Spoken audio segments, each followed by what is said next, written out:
Salam dari HKBP Kernolong, HKBP tertua di Pulau Jawa.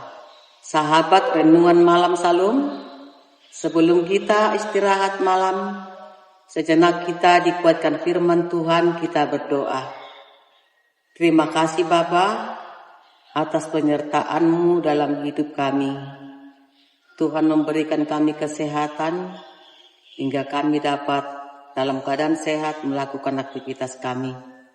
Saat ini kami akan disapa firman-Mu. Biarlah firman-Mu berkuasa dan bekerja di setiap hidup kami. Amin. Bapak, Ibu, Saudara terkasih, firman Tuhan untuk kita pada hari ini yang diambil dari bacaan malam Almanak HKBP Rabu 3 Juni 2026. Dari kitab Matius 26 ayat 30 hingga 35 yang menjadi ayat pembimbing ayat 35. Kata Petrus kepadanya, "Sekalipun aku harus mati bersama-sama engkau, aku takkan menyangkal engkau." Semua murid yang lain pun berkata demikian. Rela mati demi Tuhan. Setelah mengucapkan berkat dan memanjatkan pujian yang umum dilakukan di dalam perjamuan Paskah, Yesus melanjutkan perjalanannya bersama dengan murid-muridnya menuju Bukit Zaitun. Yesus mengatakan bahwa murid-muridnya akan lari meninggalkan dia. Zakaria 13 ayat 7. Kematian Yesus akan sangat menggoncang semua pengikutnya, terutama para muridnya yang senantiasa bersama-sama dengan dia. Namun reaksi Petrus sangat tidak pantas di saat Yesus sedang menyatakan kerelaannya untuk menjadi lemah dan mati. Petrus justru ingin menyatakan kekuatannya yang sebenarnya tidak ada. Yesus mengabarkan bahwa dia akan mati, tetapi setelah itu akan bangkit dan mendahului mereka tiba di Galilea.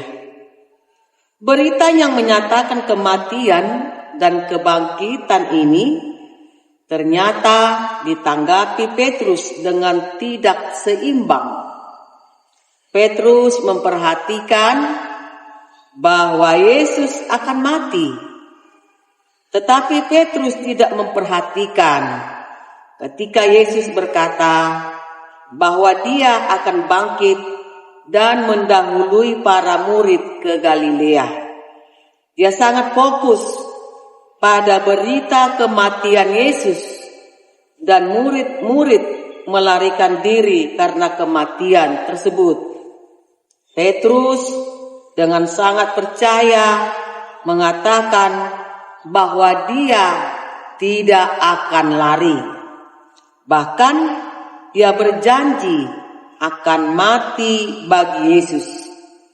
Janji yang dinyatakan karena semangat yang berlebihan, tetapi tidak dinyatakan dengan pengenalan diri yang benar. Yesus memberitahukan kepada Petrus bahwa sebenarnya dia begitu rapuh. Petrus hanyalah seorang penakut yang mudah diintimidasi. Dia bukanlah orang yang kuat dan setia seperti yang ia kira. Tuhan memilih Petrus karena ia ingin menyatakan belas kasihannya. Pengenalan diri yang tepat akan membuat kita terus bergantung kepada Tuhan. Renungan ini mengajarkan kita bahaya terlalu percaya diri pada kekuatan rohani kita sendiri. Seperti Petrus yang berjanji setia, namun akhirnya menyangkal Yesus. Kita seringkali gagal.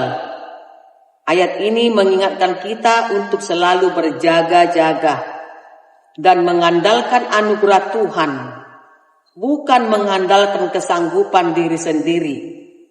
Marilah kita menundukkan hati dalam doa dan memohon kekuatan dari Tuhan agar kita dimampukan untuk tetap berdiri teguh di dalam iman, terutama di masa-masa sukar, sebab tanpa Tuhan kita tidak dapat berbuat apa-apa. Tuhan Yesus memampukan kita.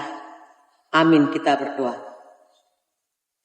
Terima kasih Bapa atas kebenaran firman-Mu. Biarlah kami merasakan anugerah-Mu, penyertaan-Mu di dalam hidup kami. Biar juga kami sadar bahwa kami adalah orang yang lemah. Sehingga dalam kelemahan kami selalu menyerahkan diri kepada Tuhan. Seperti firman-Mu yang mengajar kami, janganlah kiranya kami hanya mengenal berkat-berkat yang Tuhan berikan, tetapi biarlah kami mengenal kasih sayang Tuhan kepada kami, sehingga kami juga selalu setia kepada Tuhan, sekalipun perasaan kami sangat rapuh oleh banyaknya tantangan yang kami hadapi. Berkati kami Bapa untuk melakukan firman-Mu yang kami dengar.